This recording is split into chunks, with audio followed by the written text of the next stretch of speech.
to a female. Fine job, Mike.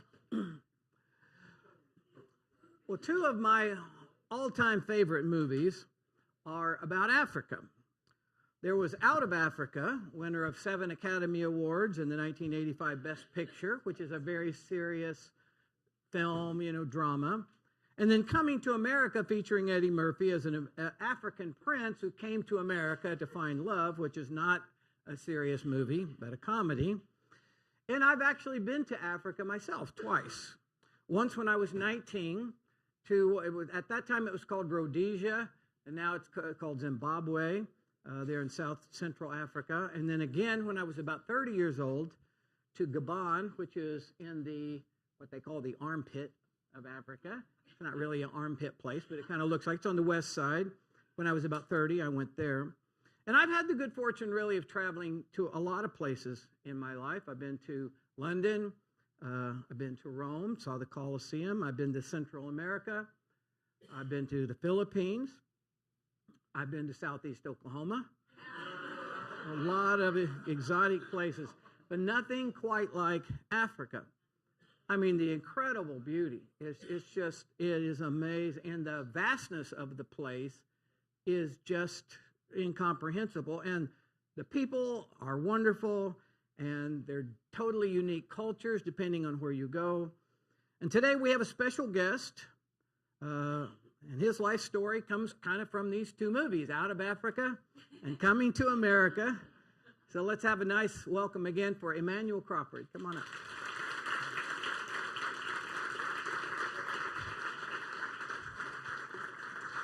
Why don't you sit right here, and then we'll have your folks come up there later.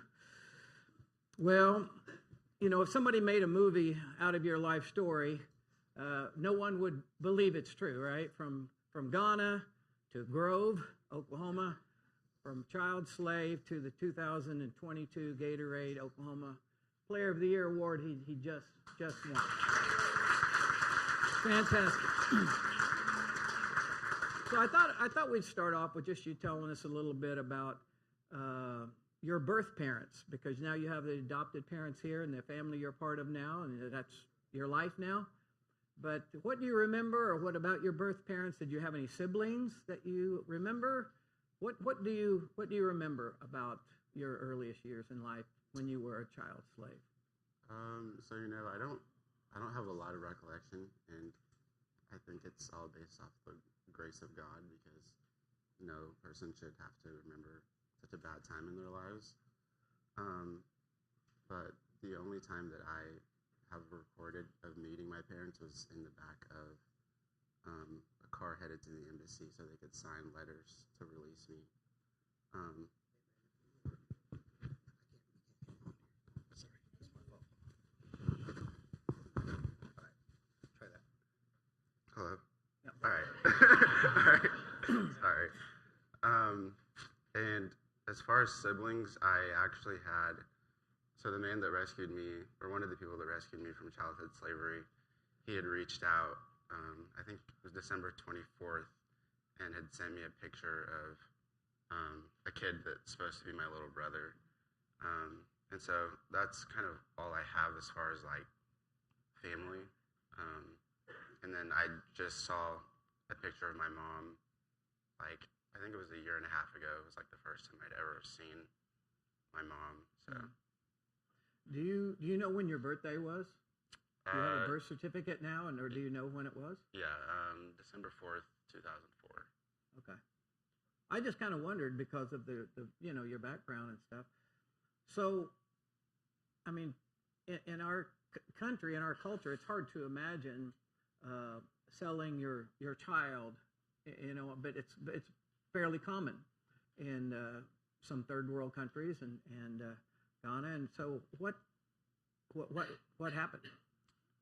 So it's kind of a common practice around that area, just because of the poverty levels and struggling families, and oftentimes they sell their oldest kid so that they can have money to provide for the rest of the family, and so it's not out of the ordinary to find a lot of kids who have been sold into childhood slavery. So it's just, it's very common. So your name is Emmanuel. Is that the name that you were given at birth, or did that come later? Yes, it is the name that I was given at birth, and it's held a lot of power in my life because behind the meaning of the name, and so I think we have the verse, right there. Yeah, so just growing up and knowing that I did come from that, and then just knowing that my name would be Emmanuel was just it gave me a lot of determination. So. Well, to feel like God is with you, and God obviously has been with you on your journey that you've gone through. Now, I found some pictures of this Lake Volta, which is the place where you worked as a. How old were you when this was taking place? So I was sold into childhood slavery between the ages of 2 and 3, and I got out of it at 5 or 4, somewhere in there, and just how that all came to be was in itself just an incredible story, and it's crazy how God uses people's pain and suffering to change other people's lives.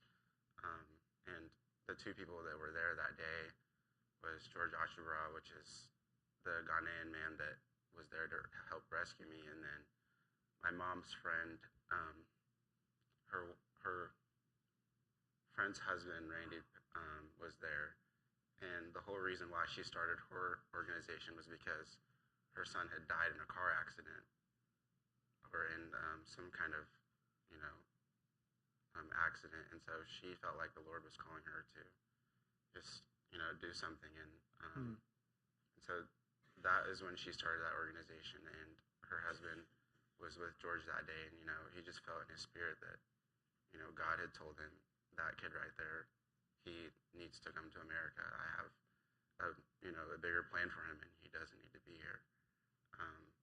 And so looking back, and then being able to tell my story now, and then seeing where she was coming from, and how God used her pain to change my life and change tons of lives of kids that were in the same situation as me, it's helped me to be able to use my story to be able to help people. It's amazing and interesting when people go through something painful, like those people losing a child, and out of that pain and out of that devastation, they decide to figure a way to honor their child and to do something good and to touch the lives of other kids. And you were the recipient of that, which is unbelievable. I read we're like upward 20,000 child slave kids are working on this lake. And this lake is not like Lake Thunderbird, okay? Lake Thunderbird is 8 square miles. You guys are probably familiar with Grand Lake. It's 76 square miles. Lake Texoma is 139 square miles. Lake Volta is 3,283 square miles. So this takes up most of the country. So you can see where there would be room, and there, I guess, a need that they would feel to have these kids that would come out and do all the dirty work. And if the nets got hung up down on some limbs, they would send the kids down to untie them, and it's just an existence that's hard. It's hard for us to imagine. I mean, I've been to third world countries, I've been to Africa, but that is a level of poverty. That's a level of desolation, and that it's just hard for any of us to comprehend. And I don't know, you were 5 or so. Do you have memories of when you were, before you came to America? Do you have memories? And if so, what ones are there? I would say most of them were just like us playing soccer. That's kind of when my competitive edge started coming in, was playing soccer. And I was like the littlest, youngest kid at the home. And so I didn't really do much, but I did try to win. And then I do remember meeting my family for the first time, and it's just a feeling that you can't really describe.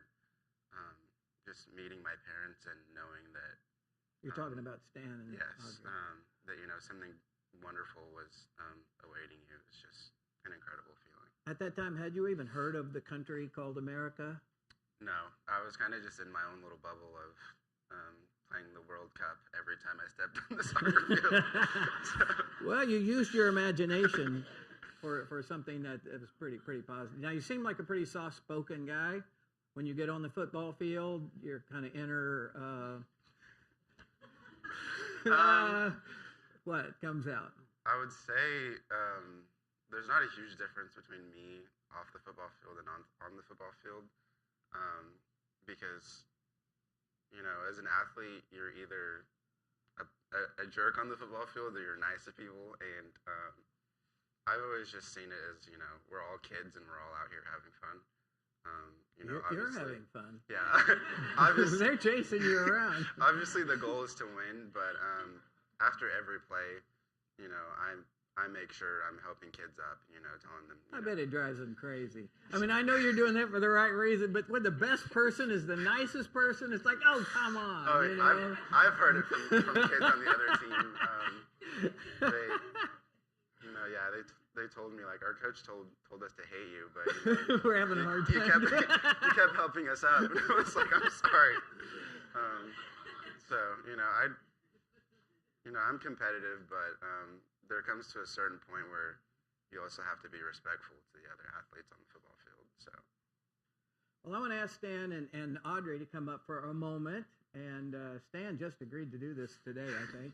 He's a little more hesitant than your mom. You guys can use that microphone right there. And I want to show you a picture. First, to show the picture of Oklahoma there, Tina. This is Oklahoma, and you can see where Miami is up in the corner.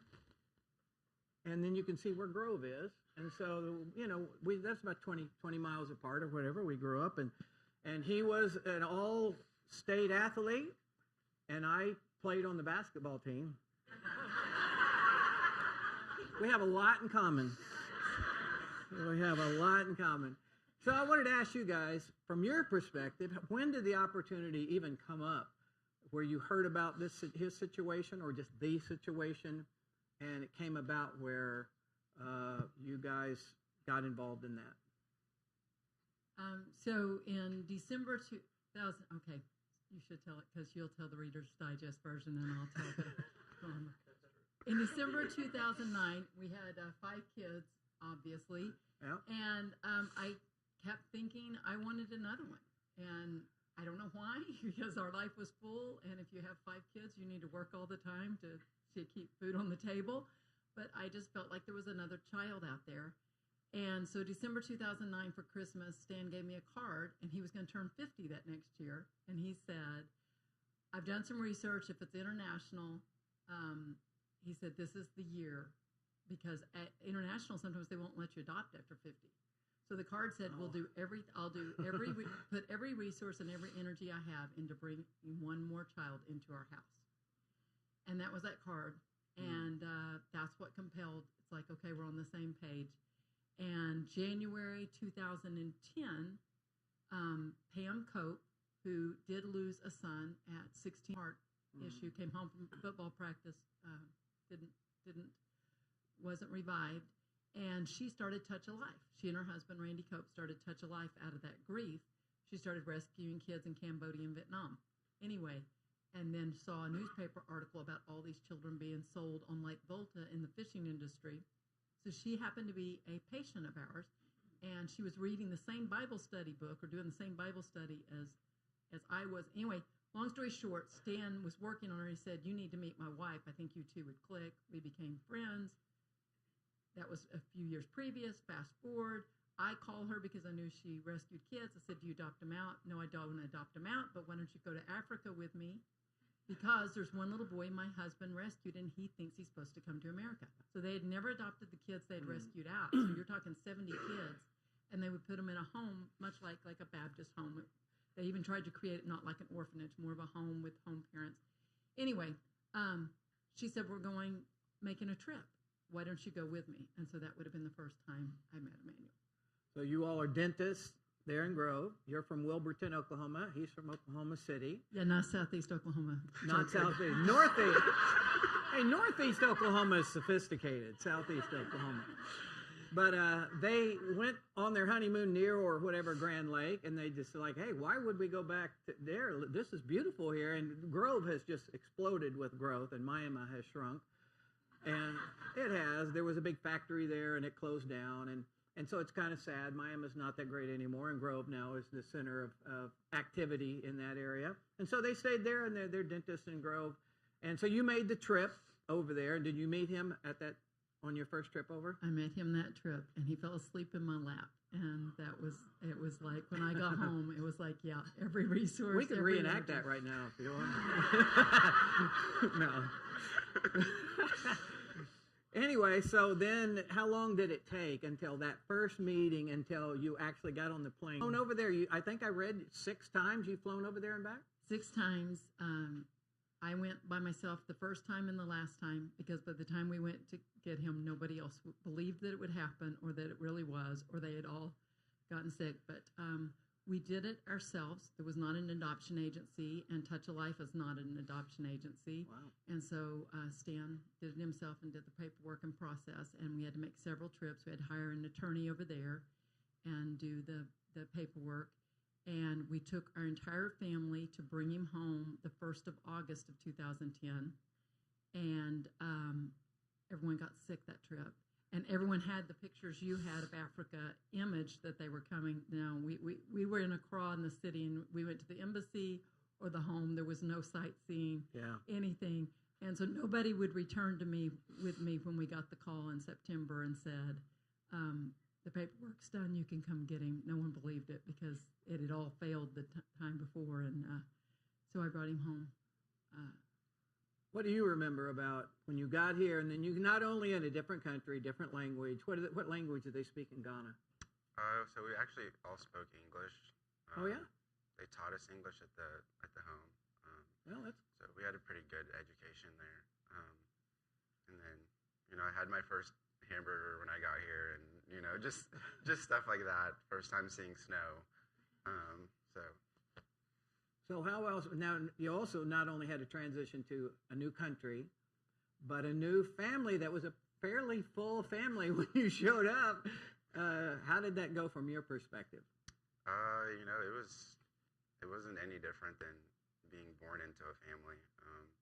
I didn't feel like there was really a transition. I felt like I'd just always been there and been a part of the family because they were all so welcoming, and our family is very faith-based, and so, they poured love and God into my life, and so I never felt like an outsider being in a family. I felt like a kid that had always been there. So. Wow. You guys must be much better parents than I am. I don't even like my own kids, partly, sometime, to tell you. I was thinking, actually, I'm glad that it's his memory, because he was the youngest of the rescued in a home with, what would you say? How many kids were there? About 50 kids at the time that he was rescued. And he wasn't there a real long time, because it probably would have been sometime last half of 2009 he was rescued, started school.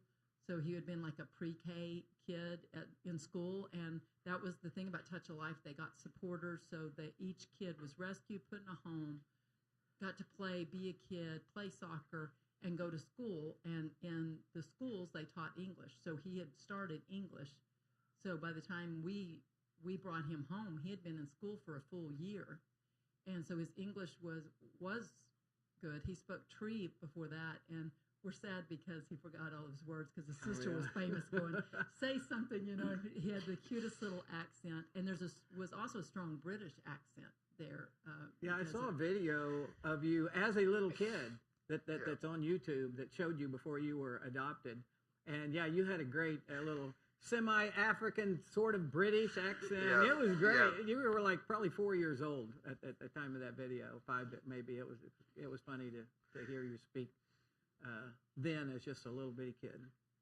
So you can imagine him being smallest. He always defended himself against mostly boys, but girls were rescued too, because girls were sold. They were made great, cooks, and probably were put out fishing also. But a lot of boys in the home. So he scrapped with them a lot, I'm sure, trying to defend it. But they had a very good environment. But he definitely scrapped with his brothers a lot. I mean, there was a non-trust, especially of men and boys. And so having 4 brothers, it was not this holy Christian family by any stretch of the imagination. Glad he remembers it that way. So are they into sports also? I guess to some of them. They're kind of skinny white boys. Well, hey, I was a skinny white boy. I wasn't great, but I did try. We had I was very a tennis semi-runner-up, Oh, yeah? and good basketball, Yeah, and some ags showing animals. And, Yeah. So I mean, they were, but sports. I'm a real academic mom, and so sports, was an extracurricular. So, I heard you didn't want him to play. Want your kids to play until like 7th grade, and then he went out the 5th grade with Pop Warner football, or what happened where you guys go, oh my gosh? Well, I'll tell this part. We had a neighbor who was actually a physician, and his son was Emmanuel's age. They'd become buddies, and this doctor had seen Emmanuel playing with his son and said, this kid's got to come play on my Little League football team. And this was 5th grade, and Mom kept saying no. So one night he shows up with Emmanuel had told Sean Anderson's name that Audrey liked peanut M&Ms and limoncello. So he brought the biggest bag of peanut M&Ms he could find, a bottle of limoncello, and brought it to Audrey and begged. He almost got on his knees that Emmanuel could play on his 5th grade little league football team. So that was his. Sounds like what the people in Arkansas That opened the door. Get him to sign too. Probably the same kind of deal. So then he goes out to play football, and he's just running circles around everybody, apparently. At first it was kind of funny because I didn't have any idea that he had that kind of talent, and he would kind of dominate the field. But I'll never forget 7th grade. This is when it kind of struck me that he had potential to maybe do this. As we're at Glenpool, and they have him playing middle linebacker and running back. Well, he's playing middle linebacker and kind of eating them up. And finally, this kid, probably the best athlete on their team, breaks away, and he's in the clear for a touchdown, and nobody's around him. And you see this, as he's going almost to the 10-yard line, you see this streak showing up behind him. And the poor kid gets to about the 2-yard line. Emmanuel reaches over the top of him, grabs the ball away from him, turns around, and runs 98 yards back the other way.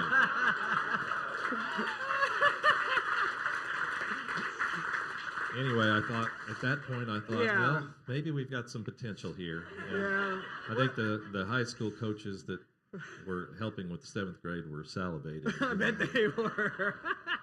Well, your soccer background, that makes a little more sense now to me that I hear that, because there are some similarities, and there's not the tackling so much, but the running and the open and whatever. But so you've grown up in a household of faith, and they've raised you that way, I'm sure, with their other kids.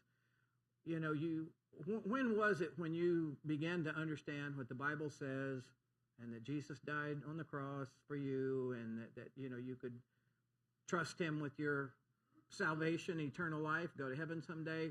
How did that come about? How old were you? I think it's just always been very evident in my life that there was someone greater working in my favor for me.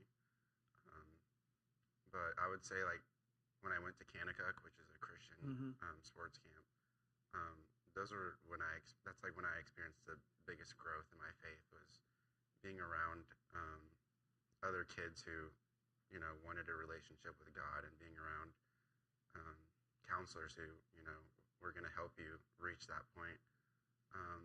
And then just being around my family and seeing, just how they love each other. I think one of the biggest things as a Christian is, you're not always going to bring people to faith, but by the way you treat each other, it might give them that idea. And so I think I gave my life to God not that much later than when I was adopted at House of David. And, the rest of it is just kind of history. My life has just taken off ever since then, being able to reach people and talk to people about God that I never would have imagined that I would have conversations about faith with. Well, your story is pretty incredible, And the fact that not only did you come from there to here, but that you've had this success in football has certainly given you the opportunity and a platform to speak about your faith, and even the whole concept of adoption, and that's going to end up touching the lives of a lot of people. And we have some footage of Emmanuel playing, and I want to show a little video clip. And this is him playing in Miami this past September on the home field of my Miami War Dogs. All right, we have a couple of clips here that we want to show. This is me when I was a football star in the 7th grade.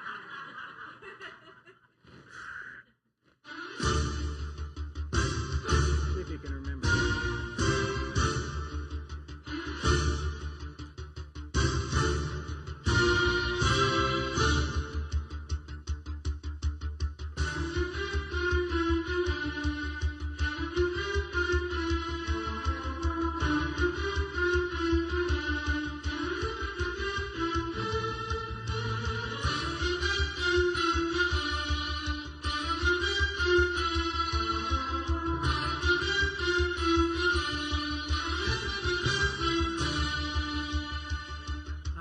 That's enough of that.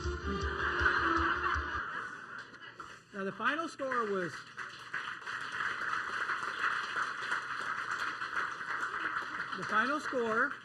41-14. Miami did come out on top. No, I think he scored like 6 more times. But yeah, you're in the same conference that I was in, so that's kind of funny. But so how has having being from Africa, you're in Grove, Oklahoma, now you've had this success. Do you feel like other kids at your school, do they treat you differently because of your story from Africa, because you've had success as an athlete, or do you not think they treat you differently, or how does that go? I think I have a lot of respect for my friends, but we've all been playing sports together since we were like 1st grade, and so we cheer when one of us has success. And we all used to talk about going to play college sports, and by the grace of God, a lot of my friends have gotten offers to go play on the next level and continue their education and sports careers. And I don't feel like they treat me any different, which I am grateful for, because I'm just one of the boys in my opinion. And so one of the best things that I got from a recruiting coach was playing football at any level, whether that's JUCO or D1 or D2, is a great achievement in itself. And so we all are proud of each other, and especially my senior class, going through Grove High School. The football wasn't always like it was. Mm-hmm. So when you we were guys, going the record through. this year was? I think we went 12-1. 12-1. Yeah. Well, we have actually some of your stats on the screen here. Go back one. This is for just the 2022 season. 2,304 yards on 230. That's at 10 yards a carry. Only 36 rushing touchdowns, 19 catches, 28 yards per catch. 7 receiving touch, 43 touchdowns. That's just for this year. That'd be a career for most people. And then you go to the next one. He just set the record for 5A schools, 6,777 rushing yards, 93. It's kind of like video game numbers. I mean, did you feel that way when you were out there running around? Did you feel like, oh my gosh, this is just amazing what I'm able to do out here? I had to work for every yard, and I couldn't have had a better line and coaches. And when I won that award, I had to just stop and thank everyone that helped me to be able to achieve everything, because football is one of those sports where you can't win on your own, and you have to have other people around you that are going to help you be successful. So, I took my linemen to dinner on nights or after games that we rushed for more than 300 yards. And would get them donuts. So there was definitely a system going on. So That's good. Well, and you have to admire the kind of parenting job these guys did to raise. We haven't met your other kids. They may be delinquents like I was. I don't know. May have been in trouble with the law like other people that I know were. But your attitude and your outlook, I think, is something to be really appreciated and admired these days. And let's hear it for the parents for that alone, huh?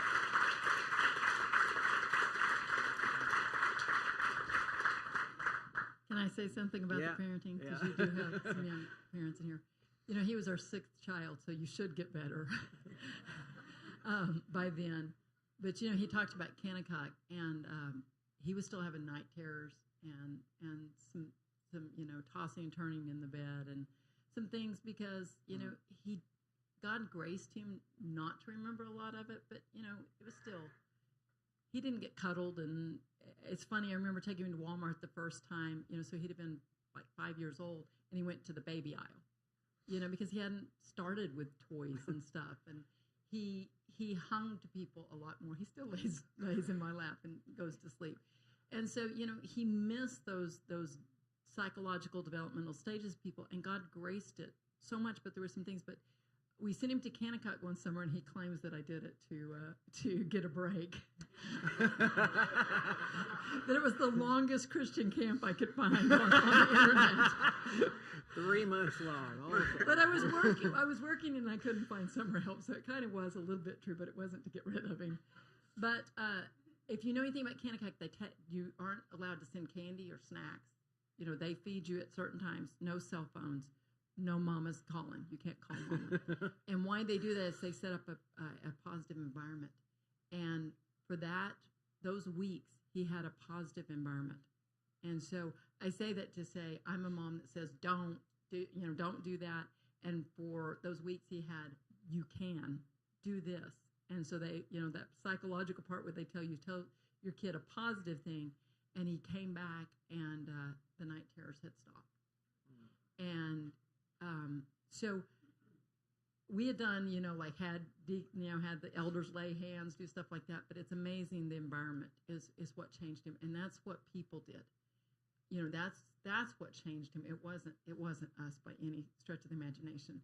And a community that was all white with a lake that could have traumatized a little boy coming in was just opposite. He was accepted.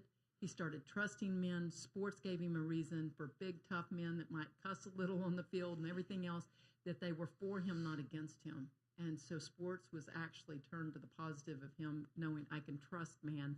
They're not going to harm me.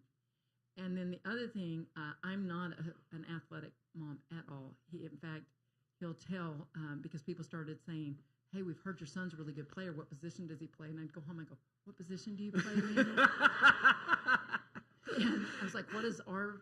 I mean, they had to explain the game of football to me, even though what others stand for.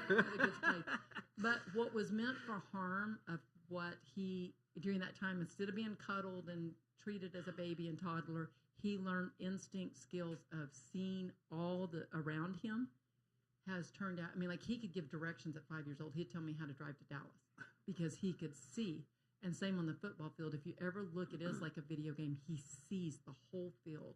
And so I feel as a mom, what was meant for harm, that he defended himself the first couple of years of his life, actually turned into a incredible gift that God turned around. So those are, it is not due to some super faith-based parenting. We put God first, but a lot of it is just each day forward. Anyone mentioned to you guys it's kind of like The Blind Side? Like if you had $1 for every time someone had said that to you guys. You know the movie The Blind Side. Anyway, well, we saw a picture up there of the homecoming where Emmanuel did not come to America to be a prince. He came to become a king. And I think what God has done in his life, and you guys obviously playing a huge role, has done something really fantastic, and we look forward to seeing you when we join the SEC and Arkansas comes and plays on Owen Field. We will be cheering for you only, and Thank you. not everybody else, but we'll be cheering for you. And do you have, like a life verse or a favorite verse or just something that you'd like to kind of leave everybody with today that kind of capsulizes, how you feel about everything that's happened? I would say that, like at the beginning when we started telling my story last year, the main reason why I felt like the Lord was, calling me to was because, just of the state of the world and all of the, darkness and negativity in the world. The world just needed something to be a light. And I never wanted to tell my story as a victim, but as a conqueror.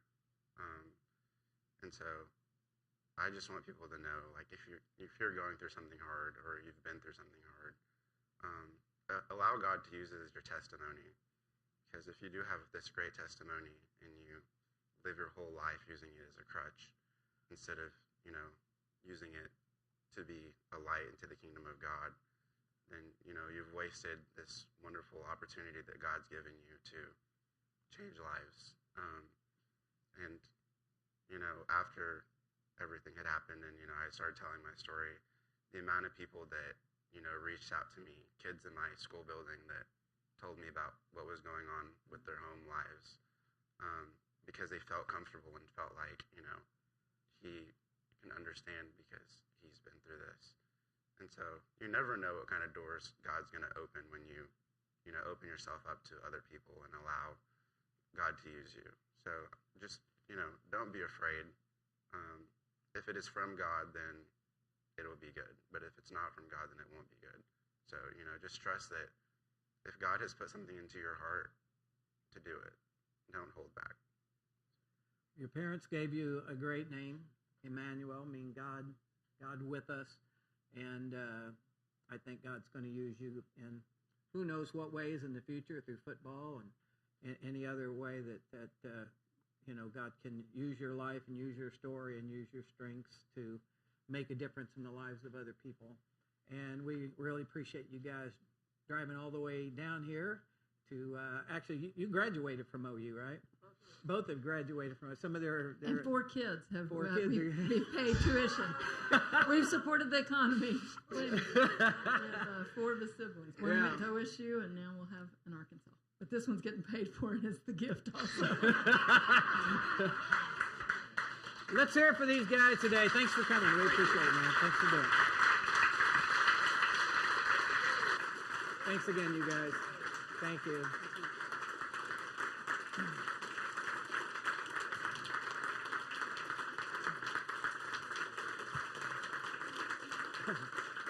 All right, let's just stay standing. We'll have our closing prayer.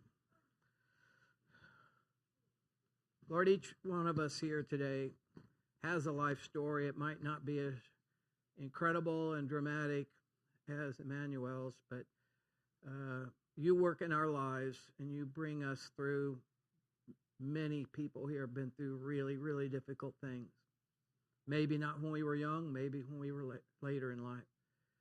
And we might not have a name that means that God's always going to be with me.